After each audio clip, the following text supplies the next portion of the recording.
పాయల్ శంకర్ గారు, leader of the house. Speaker sir, పెద్దలు శ్రీనివాస్ రెడ్డి గారు శాసనసభ్యులుగా, మంత్రిగా, ఇదే సభలో స్పీకర్గా సుదీర్ఘమైన అనుభవం వారికి ఉన్నది. మాజీ ముఖ్యమంత్రి చంద్రశేఖరరావు గారితో కలిసి పనిచేసిన సుదీర్ఘమైన అనుభవం కూడా వారికి ఉన్నది.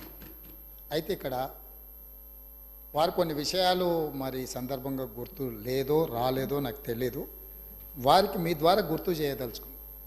2011 సంవత్సరంలో శాసనమండలి ఎన్నికలలో భారతీయ జనతా పార్టీ టీఆర్ఎస్ పొత్తు పెట్టుకున్నారు. ఆనాడు ఇదే సభలో ఉన్న ఈరోజు కేంద్ర మంత్రి బీజేపీ అధ్యక్షుడు కిషన్ రెడ్డి గారు, ఎండెల లక్ష్మీనారాయణ గారు, ఇద్దరు శాసనసభ్యులు బీజేపీ నుంచి టీఆర్ఎస్ అభ్యర్థికి అధికారికంగా ఓట్లేసిండ్రు. ఒకటి. రెండవది, ఆనాడు ముగ్గురు టీఆర్ఎస్ ఎమ్మెల్యేలు కిరణ్ కుమార్ రెడ్డి గారికి ఓటేసిండ్రు. ఆ ముగ్గురు ఎవరే అంటే ఏనుగు రవీందర్ రెడ్డి గారు, కావేటి సమ్మయ్య గారు, కల్వకుంట్ల విద్యాసాగర్ రావు గారు. ఆ ముగ్గురు టీఆర్ఎస్ అభ్యర్థికి ఓటేయకుండా కిరణ్ కుమార్ రెడ్డి గారికి మద్దతు ఇచ్చినందుకు చంద్రశేఖరరావు గారు వారిని పార్టీ నుంచి బహిష్కరించడం జరిగింది. ఆ సందర్భంగా ఎమ్మెల్యేలు ఏం చెప్పిండ్రంటే, అయ్యా మీ అల్లుడు గారే మమ్మల్ని ఇక్కడ ఓటేయమని చెప్తే మేము పోయి అక్కడ ఓటేసినాము, ఓటేయమన్న మీ అల్లుడినేమో ఇంట్లో పెట్టుకున్నావు, మమ్మల్ని పార్టీ నుంచి ఎట్లా బహిష్కరిస్తామని వాళ్ళు మాట్లాడడంతో తిరిగి 2014లో వారికి టికెట్లు ఇవ్వడం జరిగింది. నెంబర్ 1.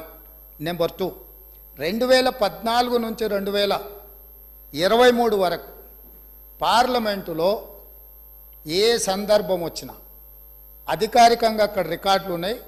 కావాలంటే వారి పెద్దలు పోచారం శ్రీనివాసరెడ్డి గారు, నామ నాగేశ్వరరావు గారికో లేకపోతే కేశవరావు గారికో వారు అడిగితే ఎన్ని బిల్లులు వచ్చినప్పుడు లోక్సభలో కానీ రాజ్యసభలో కానీ వారు ఎవరి పక్షాన నిలబడి ఎవరికి మద్దతు పలికినరో అక్కడ సజీవంగా సాక్ష్యాలు ఉంటాయి. 3 తలాక్ కావచ్చు, 370 ఆర్టికల్ కావచ్చు, రైతు వ్యతిరేక నల్ల చట్టాలు కావచ్చు, జిఎస్టీ కావచ్చు, నోట్ల రద్దు కావచ్చు, ఇట్లా చెప్పుకుంటూ వెళ్తే కొన్ని వందల బిల్లులు లోక్సభలో రాజ్యసభలో వచ్చినప్పుడు టీఆర్ఎస్ పార్టీ స్పష్టంగా ఒక సందర్భంలో రాజ్యసభ సభ్యుడు అక్కడ బిల్లు ఉన్నదంటే ప్రత్యేకమైన విమానం వేసుకొని పోయి మోడీ గారికి అనుకూలంగా ఓటేయడం జరిగింది.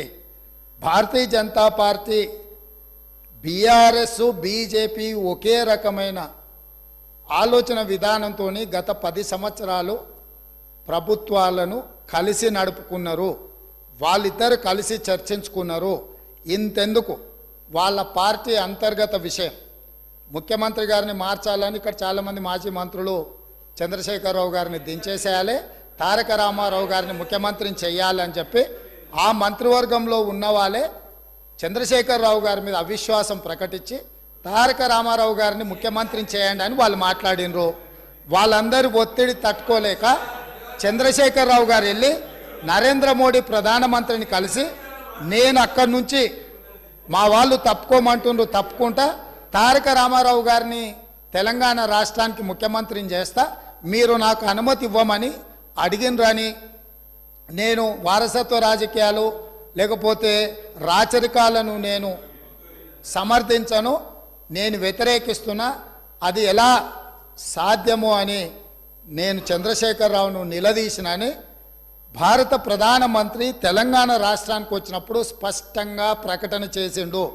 ఇప్పుడు పెద్దలు శ్రీనివాసరెడ్డి గారిని నేను అడుగుతున్నా, మీకు ఎలాంటి సంబంధాలు లేకపోతే, అనుబంధం లేకపోతే, ఆయన అనుమతితోనే మీరు నిర్ణయాలు తీసుకోకపోతే మీ పార్టీ అంతర్గత వ్యవహార ముఖ్యమంత్రిని మార్చుకోవడం అనేది, అట్లాంటి విషయం కూడా మోడీ గారి అనుమతిని అడిగిండ్రంటే మీ బంధం ఫెవికల్ బంధం. ఒకవేళ మీకు కేసీఆర్ గారు చెప్తుండ్రో లేదో వాస్తవాలు ఒక్కసారి ఇప్పుడు నేను చెప్పిన చరిత్రను మొత్తము వారు తెలుసుకోవాల్సిందిగా నేను కోరుతున్నా. మీకు కొన్ని చెప్తాడు, కొన్ని దాస్తాడు. కాబట్టి దాసినై మీకు ఒకవేళ ఎప్పుడైనా అనుమానం వస్తే మీరు ఎప్పుడైనా నన్ను అడగొచ్చు, స్వేచ్ఛగా వచ్చి కలవచ్చు. మిగతా వివరాలన్నీ కూడా నేను మీ దృష్టికి తీసుకొస్తా. పోచారం శ్రీనివాసరెడ్డి. మేమందరం కూడా కలిసి పనిచేసినాం సార్. తెలుగుదేశం పార్టీలో వారు ఉన్నారు, మేమున్నాం, కష్టపడి పనిచేసినాం.